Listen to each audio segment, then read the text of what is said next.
The Raven by Edgar Allan Poe.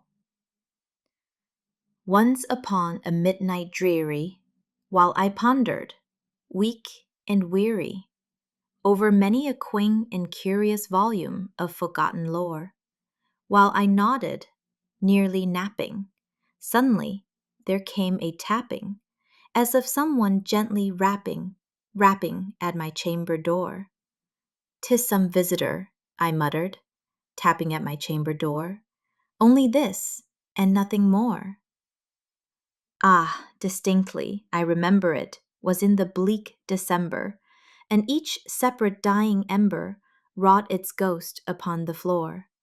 Eagerly I wished a morrow, vainly I had sought to borrow from my books surcease of sorrow, sorrow for the lost Lenore, for the rare and radiant maiden whom the angels name Lenore, nameless here forevermore.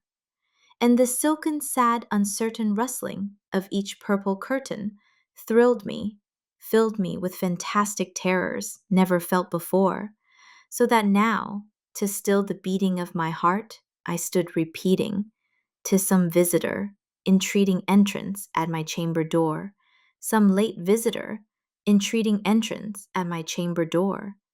This it is, and nothing more." Presently, my soul grew stronger, hesitating then no longer. "Sir," said I, or "Madam, truly, your forgiveness I implore.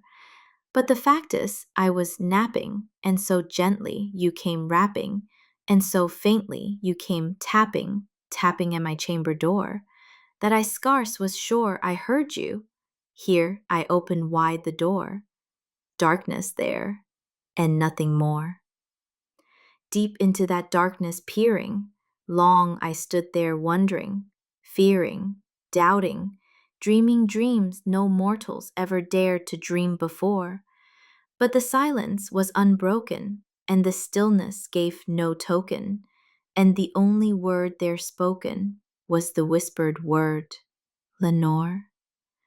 This I whispered, and an echo murmured back the word, "Lenore." Merely this, and nothing more. Back into the chamber turning, all my soul within me burning, soon again I heard a tapping, somewhat louder than before.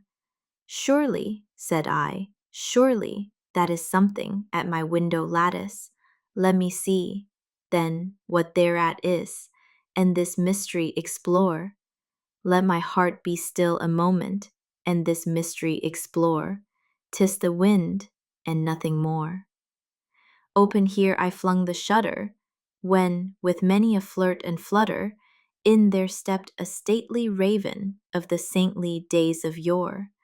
Not the least obeisance made he, not a minute stopped or stayed he, but, with mien of lord or lady, perched above my chamber door, perched upon a bust of Pallas.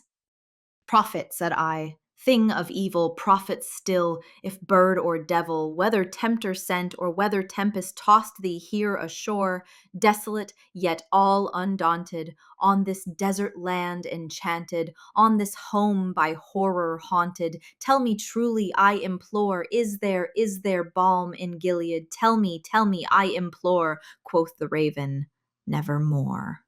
"Prophet," said I, "thing of evil, prophet still, if bird or devil, by that heaven that bends above us, by that God we both adore, tell this soul with sorrow laden if, within the distant Aidenn, it shall clasp a sainted maiden whom the angels name Lenore, clasp a rare and radiant maiden whom the angels name Lenore."